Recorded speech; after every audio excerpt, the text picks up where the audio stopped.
What up? What's going on? Dude, I'm excited for today. Why? It's the first time ever both of us brought laptops. Well, I mean, you're excited. I've got my laptop next to me every single episode. Exactly. This is the first time I've ever had my laptop. I hope you've brought some content because I don't have much. Content, mate. It's all about content. I finally realized, all right, let's contribute something. I was looking at... It only took you 22 episodes. Welcome to Rice and Slice Podcast, episode 22. It only took Chenji. It only took me 21 episodes to forget to press record on last week. And it only took you 22 episodes to come up with some content for this finally podcast. Contribute something. Thank you. Hopefully, this whole podcasting takes off now that you're finally putting some work into this.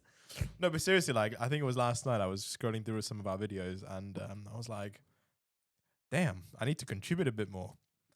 Well, I didn't want to say it, mate, but I mean, if that's the way you feel. Took 22 episodes. It's fine. It's all right. I'm just a diversity hire. Well, I don't know about that. I don't know about that. I mean, we're both pretty much diversity hires. Yeah, that's you right. know. But welcome back to the episode, to 22. The podcast. Episode number 22. My name is Theo and this is Chenji.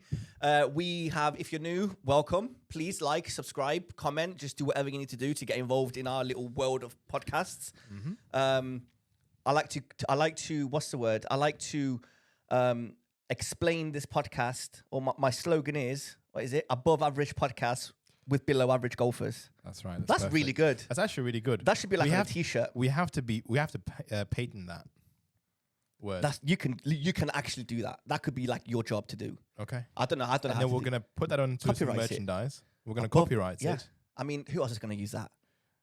Well, disrespectable people like us. Yeah, maybe. There we go. I mean, yeah. I think it's kind of funny though. Yeah, it's a very good little slogan. Yeah. So next time, actually, we need to print out some T-shirts so we wear that. Above average. Yeah, we could. Yeah. But imagine, like, wearing this, and then it just says a massive letter saying above average podcast below. I mean, by the time somebody reads it, they're just going to skip to the next video. What's going on? You okay? Yeah, good man. How are you? I'm all right, mate. I'm a little bit tired. Play some golf? No. Dude, this time last year, we were hanging out by the Top Tracer range almost every single day. What happened to us? You're right. I was thinking about that. Like, I think today I was thinking about that, or yesterday. What happened? I vowed, last year I was in way worse position in golf playing. So I was like, I'm going to work hard over winter, and I did. It kind of worked out a little bit, you know. I did. Your distances are definitely longer. My distance, yeah, I can't complain with distance. My aim is not so great, you know, but it's getting there. I've definitely lost way less balls this season than what I have last season. Don't get me wrong, I've lost plenty of balls this season. Yeah, seeing that, I think you're actually saving an extra £200 a month. At least. Yeah, a month. not a year. No, a month. But we were going to like a Top Tracer. Then we were going to like Miller and Carter and get steak afterwards. Yep. Or sometimes we would have like pizza there and have a coffee and a hot chocolate. It was like a couple of beers. We would bring our own beers because we're so cheap. And then people would complain because we lost £200 worth of balls in the course. Yeah, but we put some work in last year. This year we haven't really done that. I don't know about you, but this year I've been put off by driving ranges. I think because I've been playing so much golf. Wrong. Yeah, I think we're using driving ranges. You're wrong. Maybe we go there and we just smashed 120 balls. That's not how you're supposed to do it to improve your golf. True. And I think last year at this time when we were just kind of still like, you know, even though we are below average golfers, right? I think last year this time we were below average golfers. Yes, and next year, and I can't wait until we're just average golfers. I can't just normal average golfers. No, because last year we had fun on the driving range because all we were doing there is smashing balls and drinking beer and eating chips and whatsoever. Yeah. Right. But this year, I think we actually got a bit more serious into golf. Yes. Right. I agree. And you are correct. It's like, okay, if we go to the driving range, it's a practice sesh. And we don't really want to practice. And we don't really want to practice. No. We do want to practice, but we'd rather have the time to go to the real course. I agree. But again, we need to put the practice in. We played so much golf this year, haven't we? We have. And next year, it's going to be jam-packed with content. Not only is it going to be more golf, the places that we have planned to go. It's incredible. Shall we just little hints? Well, not little. This is what we're planning on doing. Whether or not this works out or not, I mean, life kind of comes at you fast sometimes, so it may not work out. But as it stands, Ryder Cup we're definitely going to. Ryder Cup, baby. No questions asked. We're going to the Ryder Cup on Sunday, on the final day of the Ryder Cup. We're bringing the podcast gear. Well, and we are taking the podcast gear. I was actually thinking about this. What if we took the podcast gear and I found a way to do a podcast somewhere on the course in the middle of nowhere when there's nobody around? Do you reckon people would come on a Ryder Cup Sunday? Yeah. Find a place where nobody's around. Yes. At the Open, there was loads of little places, like just in the middle of nowhere. We were there on a practice day. You're right. You're right. That's my bad. You're right. I forgot it was a practice day. You were still pretty busy for a practice day. You mean on the 18th green, yeah? Imagine that. Just podcast. ASMR podcast. Oh my God. If we did an ASMR podcast on the Sunday, hey guys, right now we're watching Rory about to win his the Ryder Cup. Imagine if we did that. That's actually really funny. I mean, look, he's got a 10-foot putt to actually win. Oh, he's breaking. He's not breaking. Oh my God, he's not. Is it? And then we lose it. Yes, Europe has won. And then there goes. Sorry, guys. Okay, we got too excited. But Ryder Cup. Yeah. Whatever happens, we're definitely taking the podcast gear. We are going to do a podcast there. Yeah. We're booked in to play Woburn. Yeah. Oh yeah. That's booked. We're going to Woburn for my birthday actually. For your birthday week. We're playing two courses. Two courses in 2 days there. Yeah. I want to go to Bulgaria and play Thrashing Hills. Yeah. Oh no, Thrashing Cliff. Yeah. That looks pretty cool. It looks really good. It's one of the hidden gems of the world. It's just beautiful place. I want to do like a little 3-4 day island tour with you. Yep, absolutely. I want to do a little Scotland tour with you. In the summer, yeah. That's all I have planned. I'm definitely going to Cyprus on like a little family vacation, and I will be playing in Cyprus. Aphrodite Hills, absolutely. I mean, I'll tell you what I really want to do. Like February or March time, probably February. Go to Portugal or Spain for like a cheeky weekend. I'm down. You just tell me when, and I'm there. You don't even need to ask like, oh, do you fancy? I'm in. Brilliant. So you just let me know when, and I'm there. Right. Let's do it. But yeah. And plus, also like that I'll be a member in London. Yeah. We're gonna have plenty of like nice courses in London to play. Amazing. You know what? I'm not gonna lie. Actually, go on. I'm gonna miss Kettleston. Yeah, me too. I'm really gonna miss it. Well, you can still play it, mate. You know some people there. And pay £75. I actually know nobody there. No, I'll introduce you.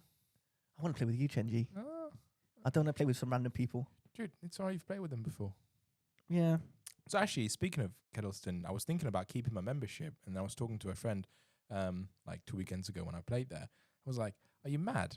Like, just come play with me and pay £30 each time." Yeah, that's. I was just like, it doesn't make sense. You're right. Mate, I don't need to keep I don't need to even keep a country membership if they offer one. So it's so much money to be a member there and not play every single week. No, that's the it's problem. Just stupid money.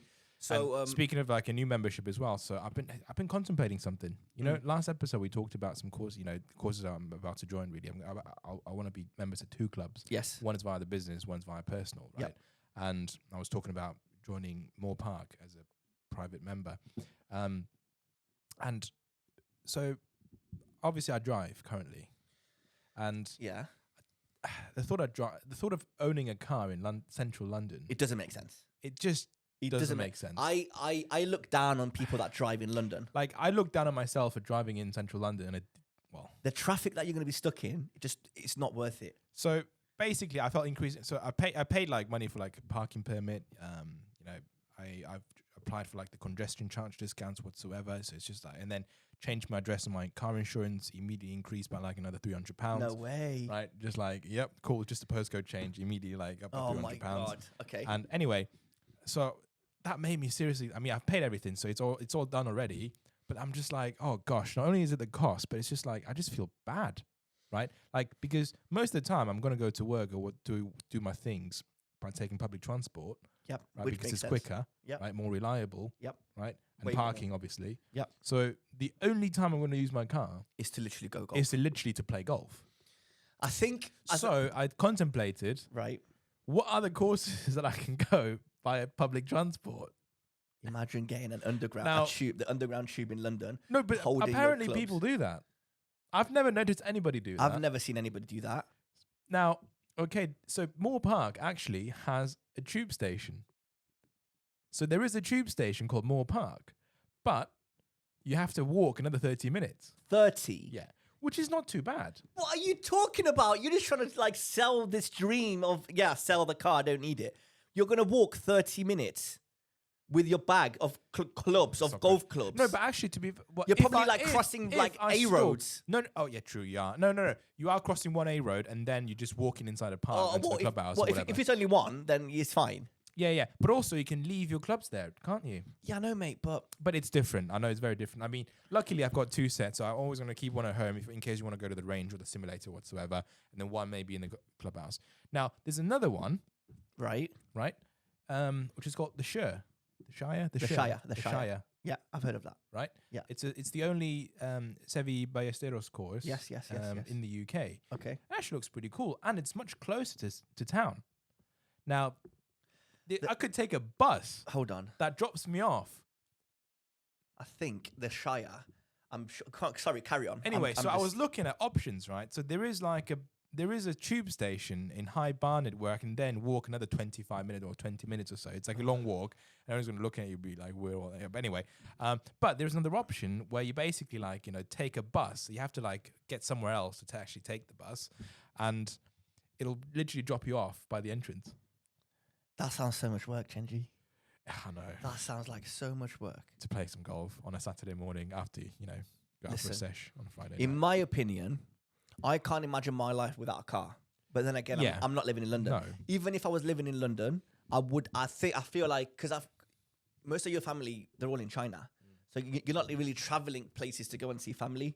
You're literally calling them on FaceTime. Yeah, exactly. So with me, there's no way that I wouldn't need a car to go and see family, to go to this, to go to that, whatever.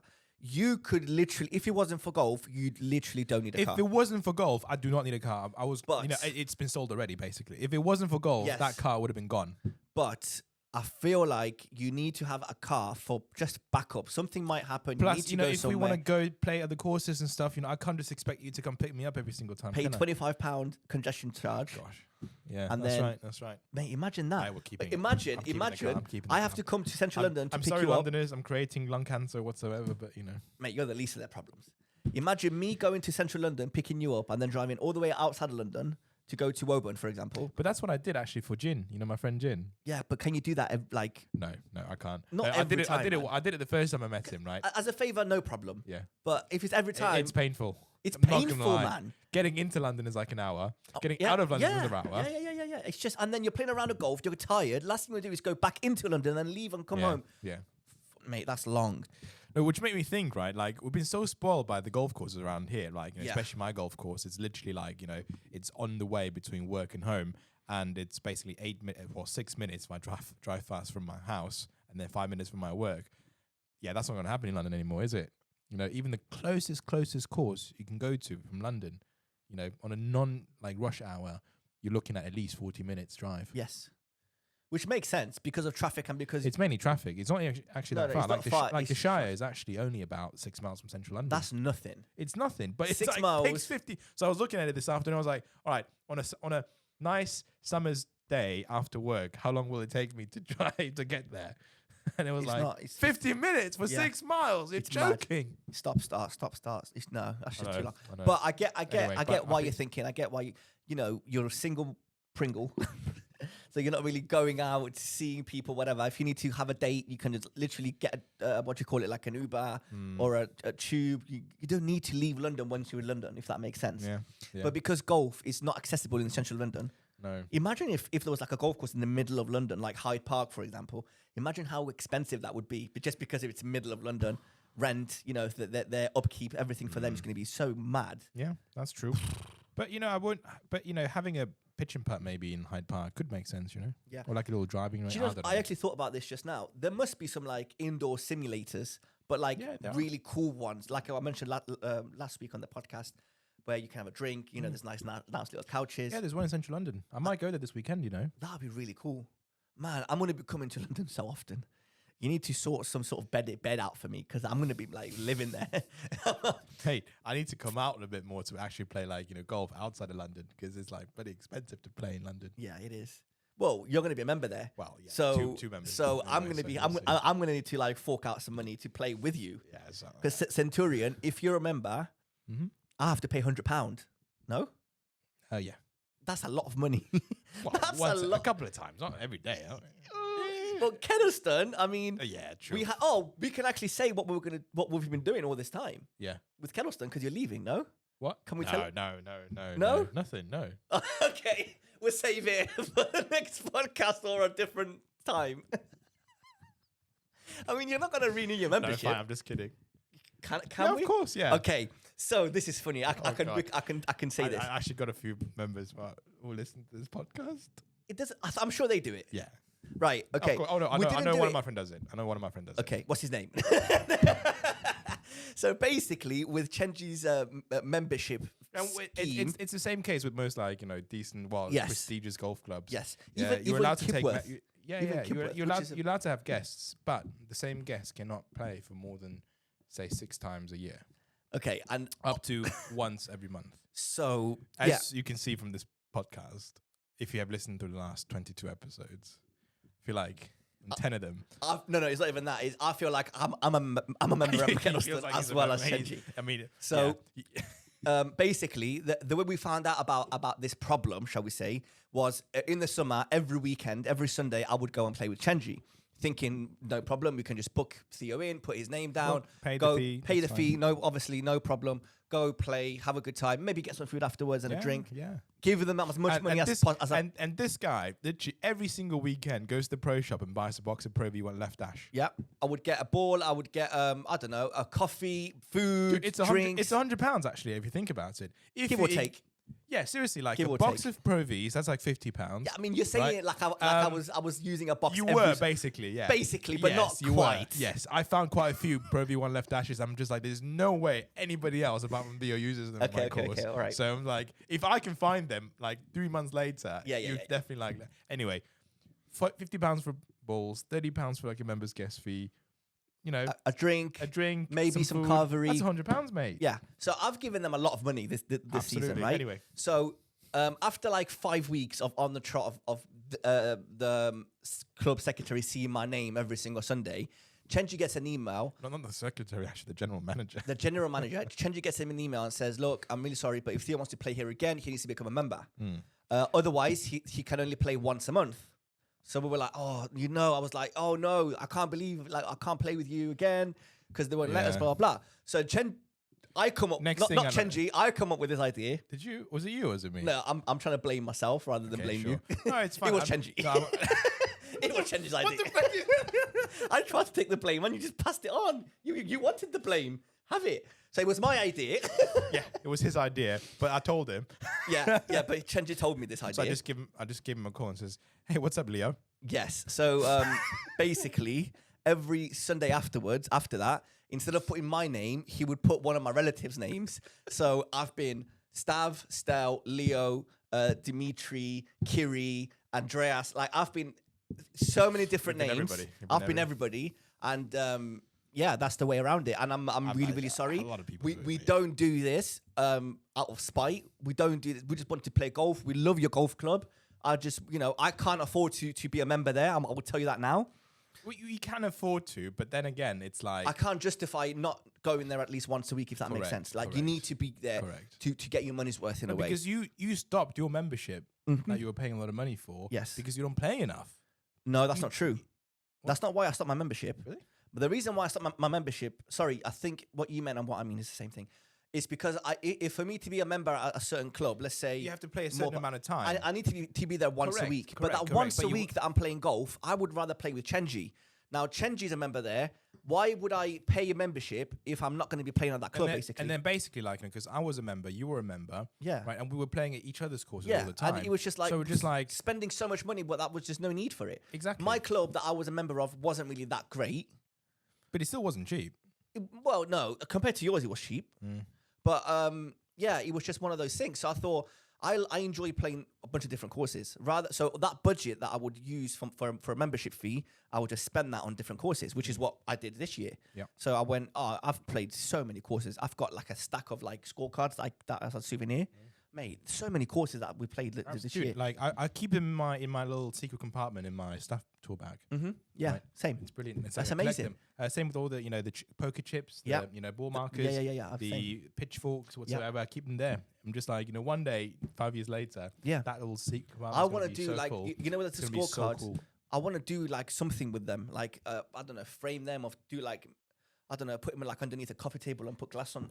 Which reminds me, have you seen like there's this guy? I didn't really notice his name, but there's a tour caddy on the PGA Tour. Yeah, he's kept every single one of his like. See, that's really cool. Course guides. Yes, right. That obviously it's so even cool. It's even more cool because obviously like in every single guide that he makes notes, right, to help the player play better. Right, read the greens, read the tell them about the different stuff. Right, so basically I saw like a picture, basically like this whole living room.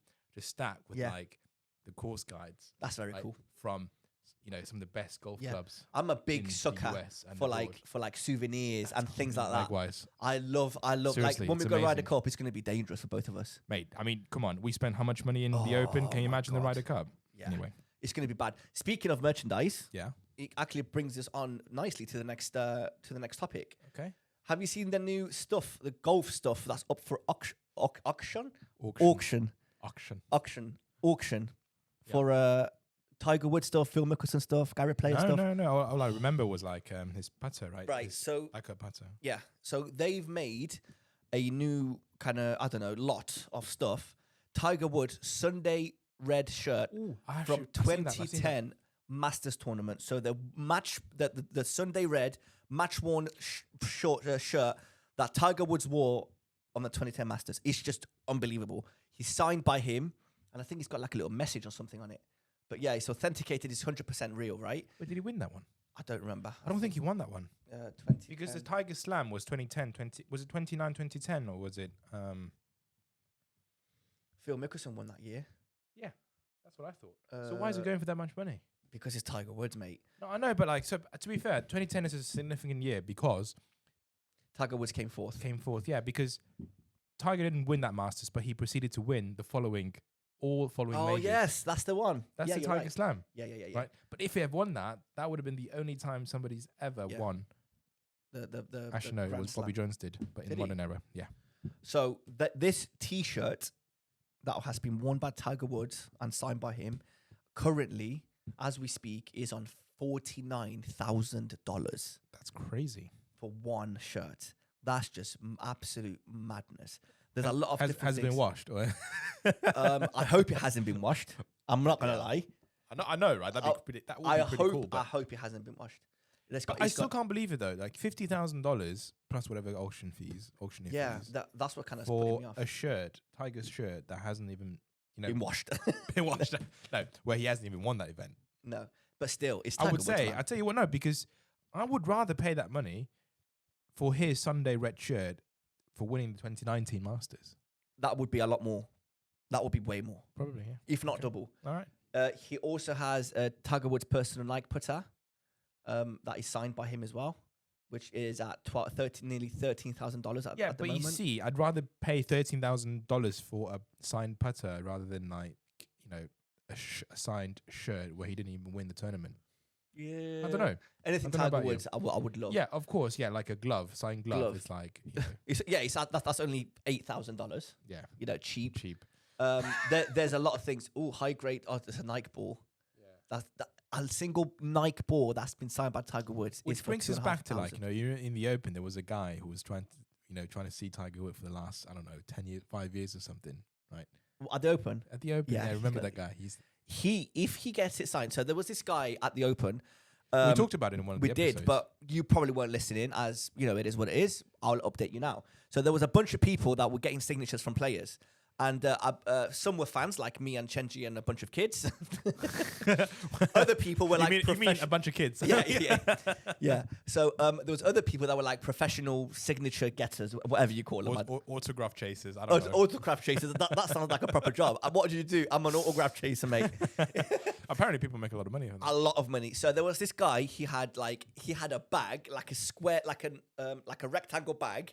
And he had the flag tubes and he had honestly minimum 50 flags in there. And he was like, we got talking to the guy. He was really nice. He was talking to us, and he would just pull out the flags and go, "Oh yeah, this is from Masters 2018. All I'm missing is a Tiger Woods signature, and I get like the top 10 players. Oh, this is Ryder Cup. This is whatever." And I was like, "Whoa, this is a lot." Sorry. And you also had this massive hand painting. Yeah, painting of a Tiger painting Woods. made by one of his friends of Tiger Woods. It wasn't the best of paintings, but it was decent. Yeah, it was decent. It was good. Alright.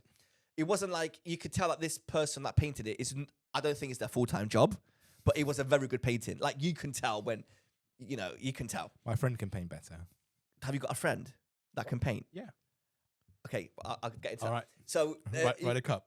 No, chance. It was a Tiger Woods painting, and all he needed was just Tiger Woods to sign it. And now I'm thinking, if you look at the prices of this stuff, that painting would go for at least $15,000 to $20,000, at least, right?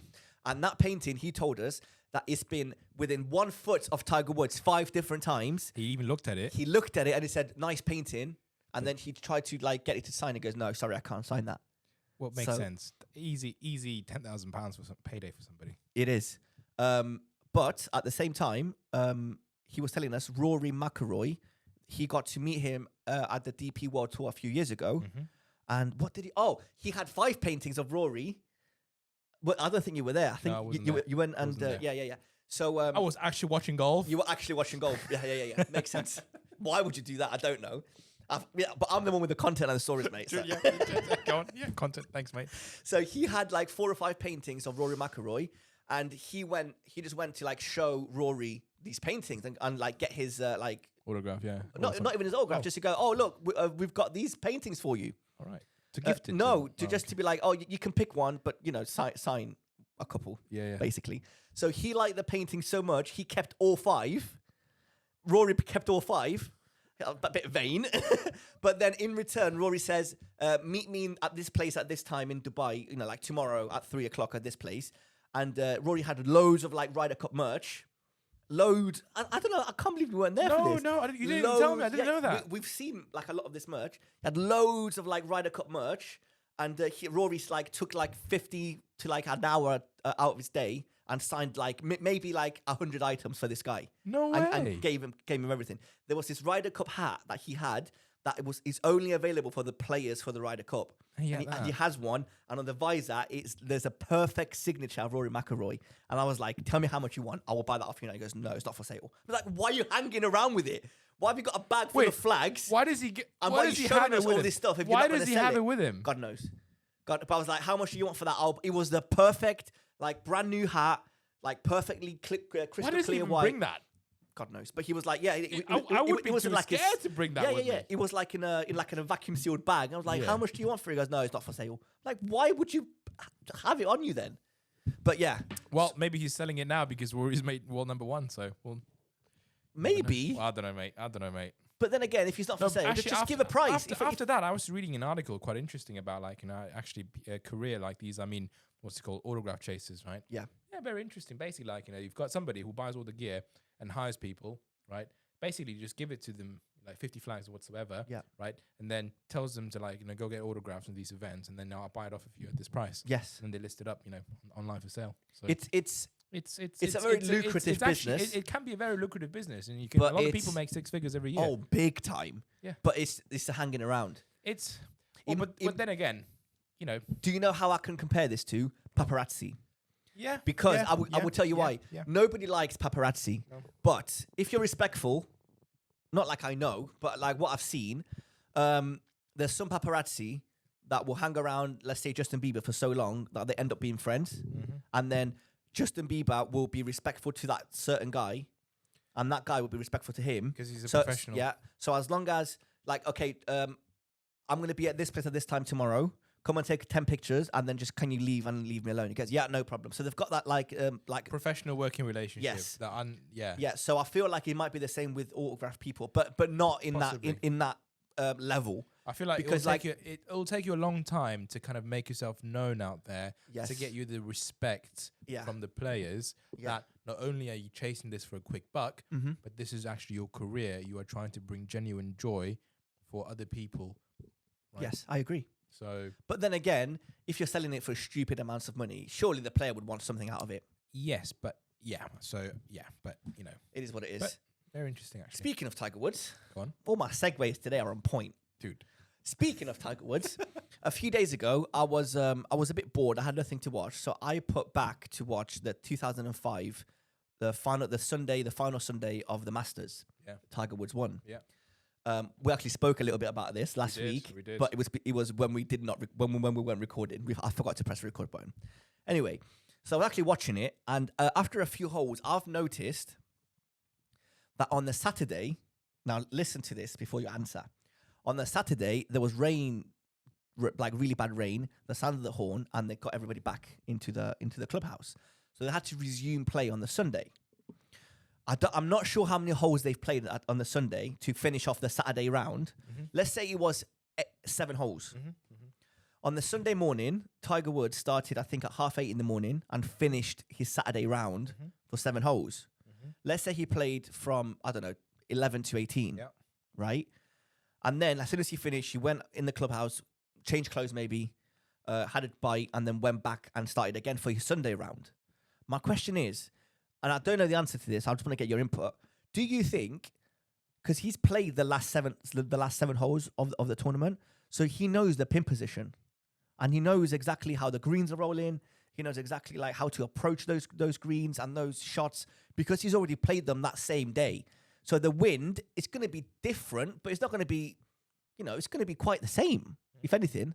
So like, do you think after Tiger Woods finishes his round, they quickly go and change the pin positions? I don't know. I was actually, that's a good question, Because it's because some people have finished the round, haven't they? Some people would have finished the round, the early tee times. Yes. Yeah, definitely. In a certain layout. Yes. So it would be unfair for somebody to use the same layout for 2, basically, for maybe at least for a couple of holes for 2 consecutive rounds. So it's a very good question. It's a good question, I should have been more prepared. I should have watched the whole thing and then be like, oh yeah, on the 17th, the pin position is different, for example. You should have Googled actually after that. Well, do people... Yeah, I'll Google it later. Yeah, but I mean, it's a very interesting point because if you're on the 17th, or especially like towards the end of the round, and it's some important shots, and you might be, yes, he won by a pretty big shot difference, but if it's quite close, the pin position, like where the best shots are, or they already know, but it's different when you see on a little course guide and on a little book than to actually play the course on that same day. And the greens are, they're very hard today, or they're very soft today, or they're very whatever. They have so much information. Mm-hmm. That's what happens. Actually, no, they do change it. They do change it. Yeah, they do change it. Quickly change the day 2 positions, or day 3, day 4. That makes sense. Well, there you go. So absolutely. Question answered. Yeah, question answered. Speaking of golf, another segue. I mean, this was not a segue, but I think you're just trying. I think I'm trying to. I think that's pushing it. I think that's pushing it. I was watching some YouTube videos. Yeah. And like you do every day. Yes, that's what I watch. One of my number 1 favorite creator for YouTube videos is a guy called Eric Anders Lang. Yes. Now you know how much I love this man. I know you love. I love this man. He is everything I love about golf, right? And he has this series called Adventures in Golf. And what he does, he's living the dream. He gets paid to go all around the world and find these hidden gems and just tell the story. Some golf courses might be incredible. Some courses might be literally one greenkeeper like looking after this course. Some courses in Ireland, they have no greenkeepers. No, they have greenkeepers. They don't have lawnmowers, but they have sheep.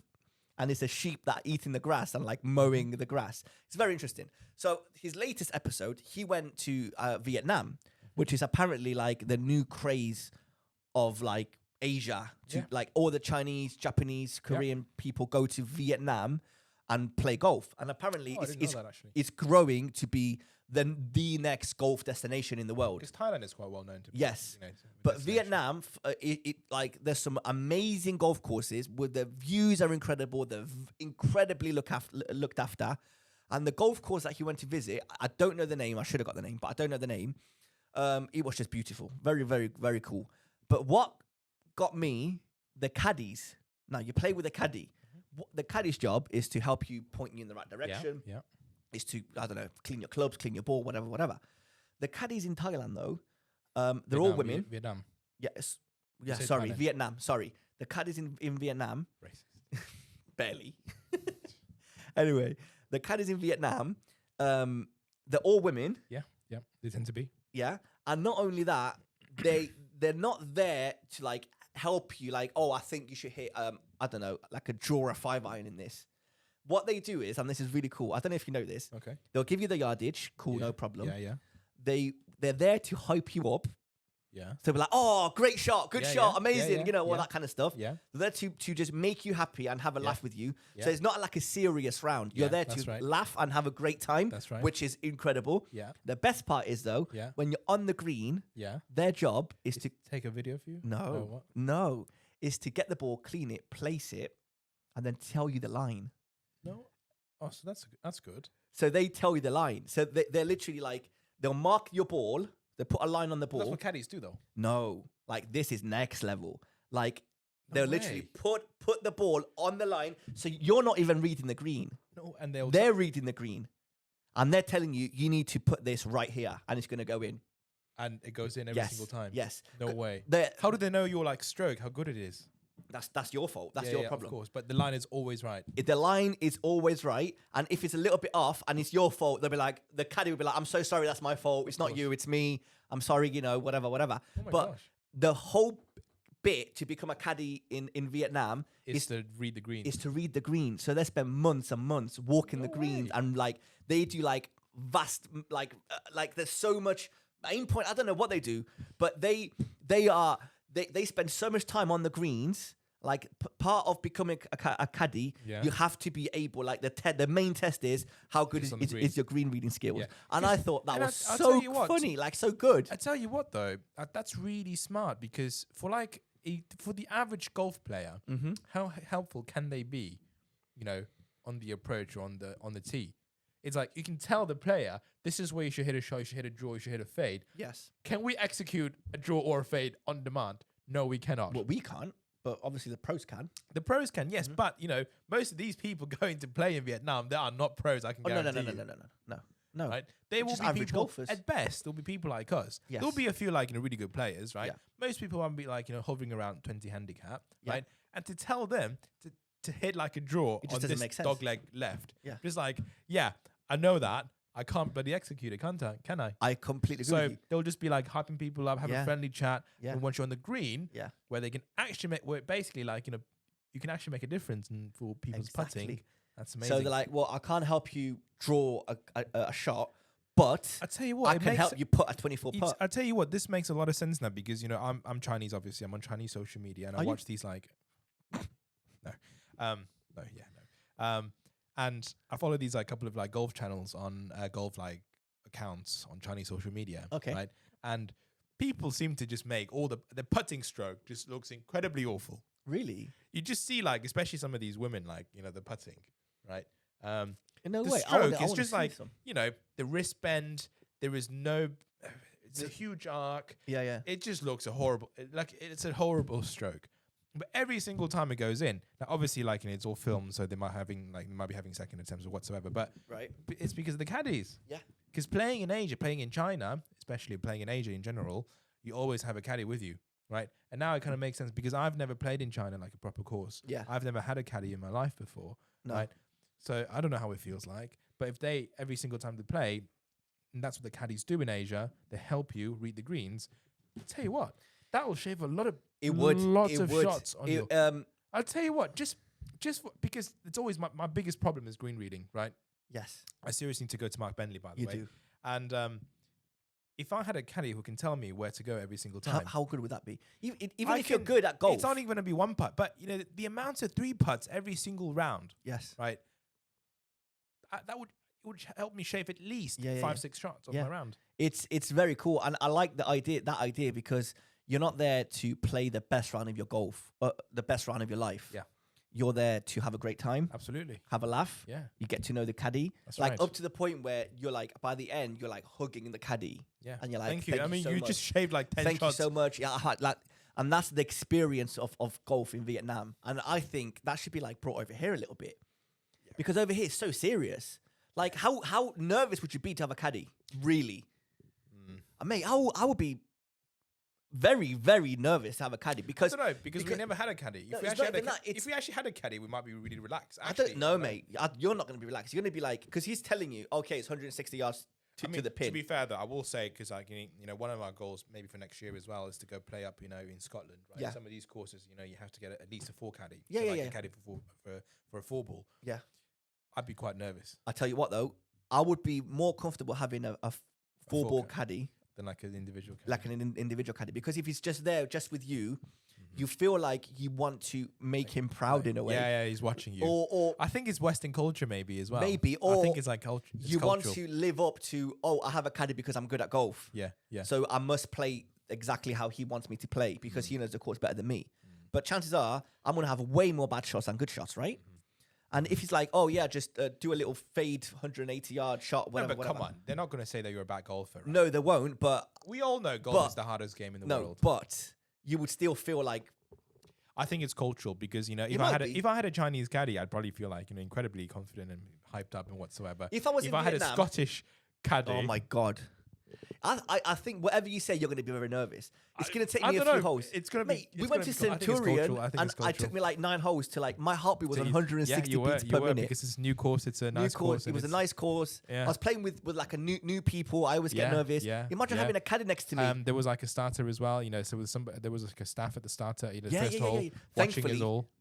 Our tee shots were actually pretty decent. Yeah, apart from mine, I think I was. No, Stell went 10 yards. Bless. Oh yeah, sorry, his was actually really bad. Sorry. No, there's a vlog on the YouTube channel. Watch our vlog. Go and watch it. It's actually pretty decent. We need to have more. I will have a lot more vlogs. Next year when the weather opens up, and if we go to Ireland, Scotland, Bulgaria, even in England, we're definitely going to be filming. You know what? Speaking of caddies, this is the perfect transition. Ooh, we're all about segues today. Seriously, this is a perfect segue. I've got a quiz for you. You actually have a quiz? I actually have a quiz. How many questions? Just one. Just a very simple question. Just a very simple question. Okay. What does caddy stand for?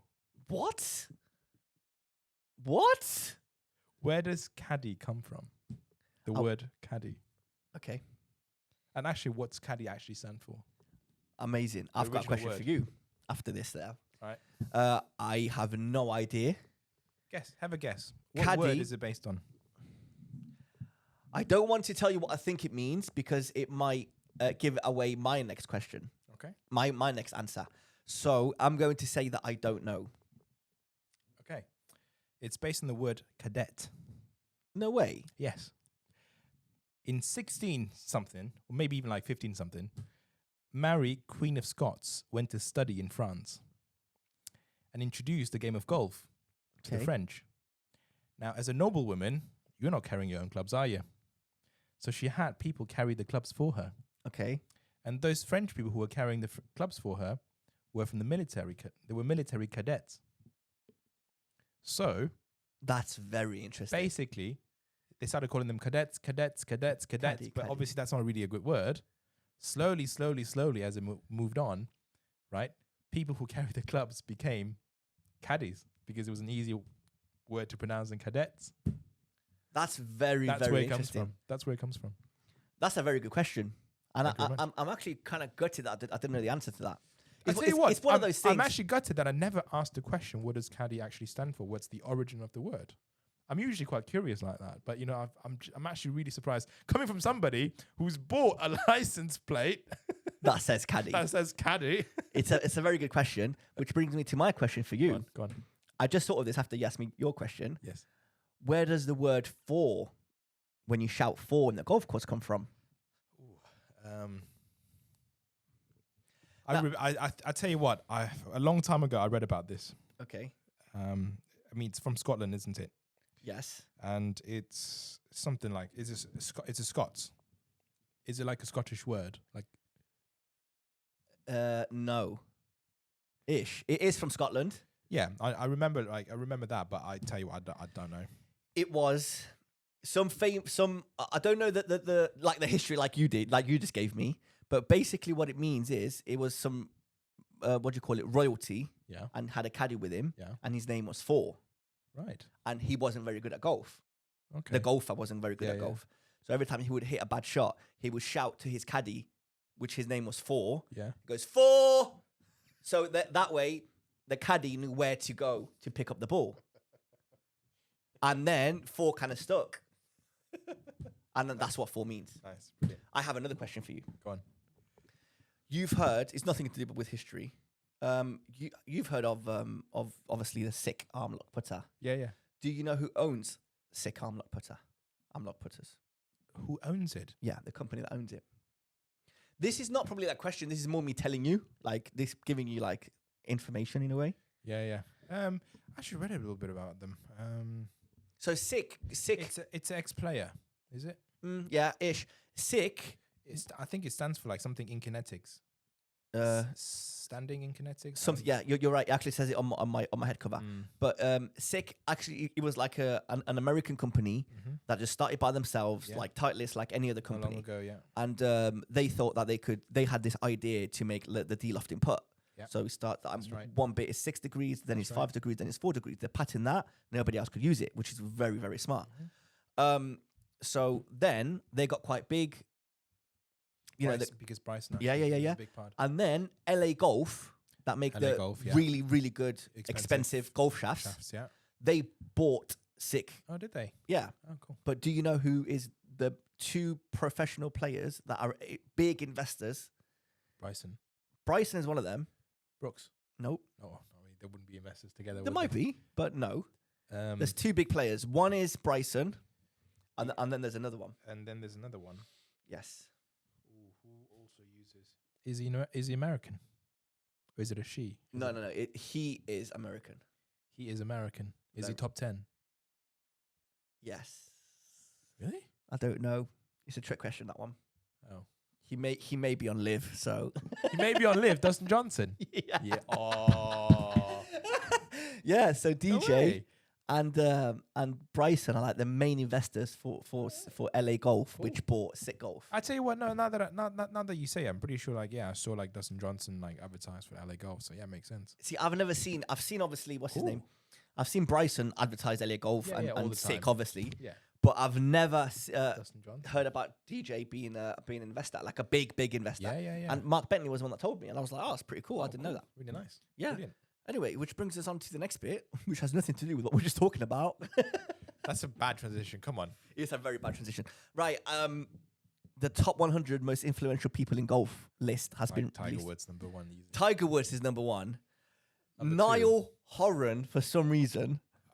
Oh yeah, I tell you what. Yeah. He's probably like top, quite up there. I don't know where it is now. He hosts like, I think it's like the what's it called, IHPS Honda event in like Northern Ireland or something. I don't know, but he's quite high up. There's a lot of people. Rick Shores is like number 27, number 26, which is very, very cool. Yeah. There's a bunch of good golf and number 44. Yeah. I thought there'd be a lot higher than that, if I'm honest, because I think they're getting a lot of young people playing Absolutely, golf. Young guys, yeah. Which I'm surprised they're actually that low. Yeah. Even though that's a great achievement, I'm surprised they're that low. But yeah, it's a mixture. It's a pretty decent list. Justin Thomas, number 42. Again, I think that's pretty. Bryson DeChambeau, number 4. I'm not going to go through every single one. But there's a lot of people. There's a lot of commentators and a lot of commentators, and there's a lot of people that you've never heard of. These people mainly commentators and all that. Do you know what? Right, I'm going to try and find it. It's the top 5. I think I know like Tiger Woods. Let me find it. It's. Tell me if you know these people. Rory McIlroy, that's number 10. Rory's number 10. Oh right, okay. Right, Mike McCarley. No. His face rings a bell. President of golf at NBC Sports. Golf Channel. Okay, yeah. I mean, executive guy. But do you think he's more important for golf than Rory? Maybe. Okay, fair enough. For like corporate, monetization. Andrew Yodeyu, he's definitely Greek. Definitely Greek. 100%. No clue, mate. Yeah. Apparently Again, he's number 7. Very corporate. Chip Brewer, president of and CEO of Top Golf Callaway brand. Number 6. Yeah, I mean, that's amazing. Influencer doesn't just have to mean like the famous, right? No. Influencing the game. No, so. I completely agree. But then Jay Monahan is number 5 in a bad way, influencing the game in a bad way. Yeah. Mike Wan. Yeah, CEO of the USGA and former commissioner of the LPGA. Yeah, LPGA I'm pretty sure I've heard of his name, but I don't know what he looks like. Number 3, Greg Norman. No way. Obviously, yeah, that makes sense. Number 2, Martin Slumbers. So this guy, you need to be very nice to. Because one day, RNA. Yeah, so this guy you're going to need someday, because it's your dream to be an RNA member. Yeah. And I think this is the guy that's going to tell you yes or no. He's a chief executive not of the when RNA. Not when I'm 50 years old. I think he'll be around. Yeah, these are the kind of people that lived until like 200. Maybe. So yeah, but Wow. yeah, he's Golf's most powerful man in a suit. mad, right? He's number 2 most influential person in Former golf, investment banker. which makes sense. But yeah, it's a very cool list. Very cool There's list. a lot of interesting It's names. really good to on know, there. actually. Yeah. So now you need to remember. Now that we name. need to hit them up, actually, one by one. Follow our podcast, like and subscribe. Yeah, we need to get guests for next year. Yeah, absolutely.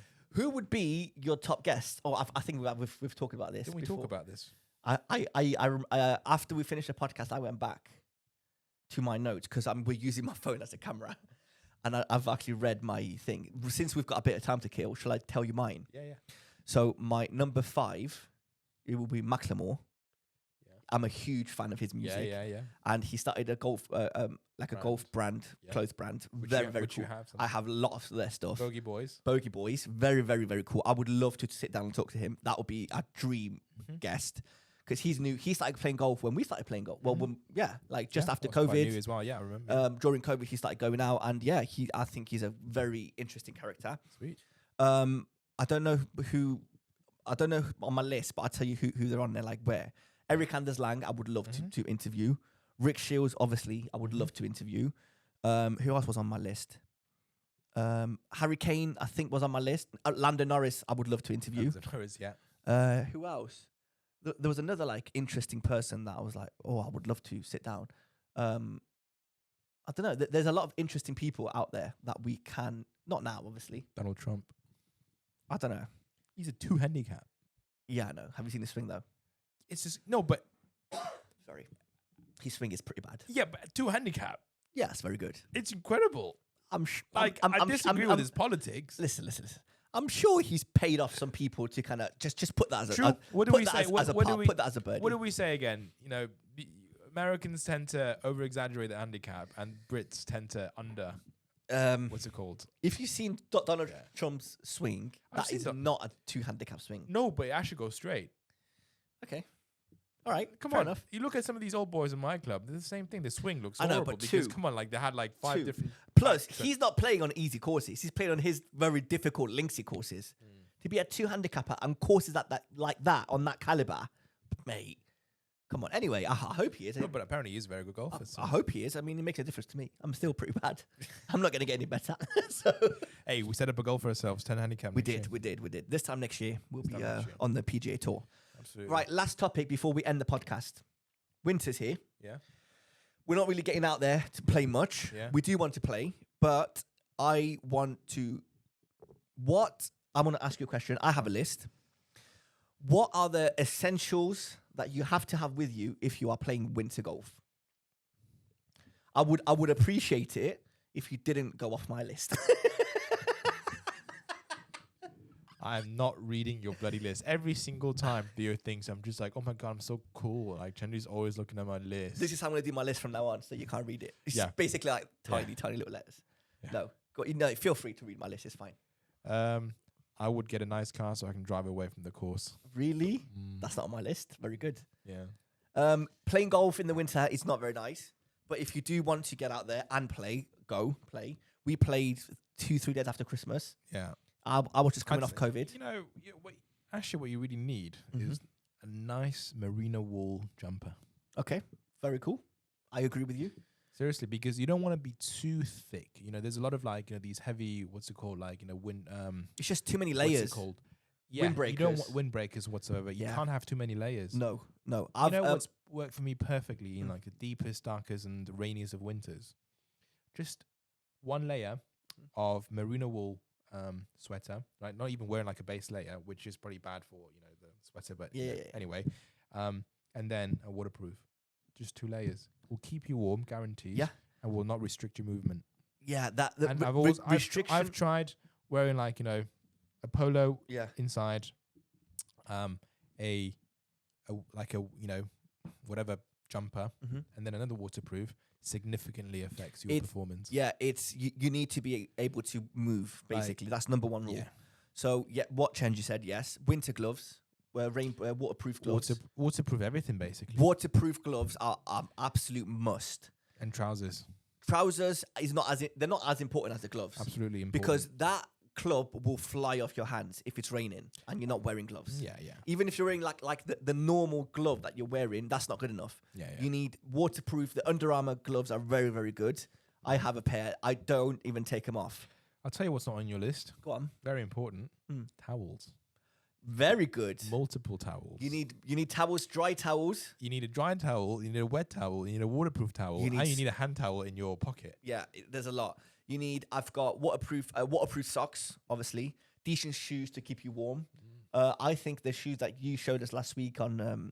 they're not going to work in the winter, are no, they? First of all, you've got those like Nike ones, which are like, what's it called? High top as well. The high top with like zips on the side. They're the ugliest shoe I own. They're very ugly. Disgusting looking. But they're waterproof, they're warm.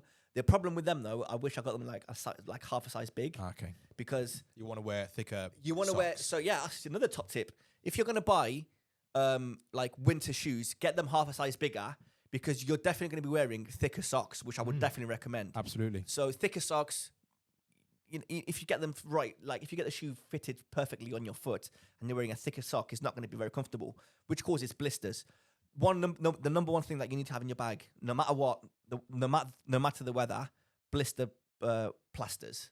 I live and die by these things. I have them in every single pocket of every single golf bag that I own. There's been a time last year, was it with you? No, I was playing with Leo up the Belfry, and I was wearing new Nike trainers, and I was like, okay, that'd be fine. I'd break them in while walking. Mate, by the 8th hole, it was gone. My feet were torn. Yeah. Torn. Yeah. And it was a very, very, when very I first bought my pair of Adidas, never again. Same thing. Never it's horrible. Again. You don't want to be like out there on the furthest point away from the clubhouse, and you can't walk. No, my God, mate. And it's funny because me and Leo were playing that day. Stell came and found us on the back 9, and he got a lift from one of the receptionists. And I was limping. I couldn't walk anymore. Of course, I was like walking on my tiptoes. It was horrible. So obviously this guy, the pro, he saw me and was like, "What's wrong with you?" I was like, "Mate, listen, this happened." He started laughing at me. He goes, "That is the biggest rookie mistake that you can possibly make. Wearing brand new shoes on the course like this, where you're walking up and down all the time, and you've got no blister plasters. That is the rookie mistake." And I was like, "Yeah." He was like, "Mate, that's your own fault. Wrong. See you later," and he just left. But yeah, I mean, you need. And the last thing that I would definitely say, well, 3 things. A snood. Snood is good, always good. What I don't like about snoods is for people like me and you that wear glasses, they fog up your glasses. Yeah. So I am yet to find a snood that does not fog up my glasses. Yeah. Umbrella, obviously. I disagree with an umbrella, Do you reckon? If it was proper pissing it down, you wouldn't be playing. But most of the time, it's going to be like raining slightly, in which case you're better off with the waterproof. I agree with you, but you're not going to be holding it while playing, taking your shots. But it's just to make. No, because this is a problem as well. Because again, in the winter you can't bring a trolley usually, right? No. So you'd have to be carrying it, and then you have to be putting it down somewhere. I agree. Yeah, and you're right. Oftentimes it's very windy. Very windy. So or if you're closing it and putting it back in your bag, there's everything's water. Gonna be wet. Oh no, you're right. I agree with you. Wet. Your grip's gonna be wet. I agree with you. So literally, have a nice pair of in a waterproof bag, cover it up, cover your clubs up. I agree. Right, wear some nice waterproof gear. Yeah, I agree. Right? You are correct. Be in the element. I agree. And the thing is, trying to open and close and carry or whatsoever the umbrella, it's just gonna get your head. It's just too many things happening at once. Too many things happening, and you're taking focus away from golf. Gets your headspace away from the actual game. I agree. You're because right. there's already so many elements, right? You don't want to be worried about opening and closing and worrying about this umbrella, being thrown away by the wind or whatsoever. So I agree. You're right. Last thing on my list: hand warmers. Go to Costco. I already went to Costco and bought 30 of them, mate. Go to Costco. Rather than buy them from the local pharmacy, which are very expensive. Yeah. Go to Costco and get a big buy a box of hand warmers for £8.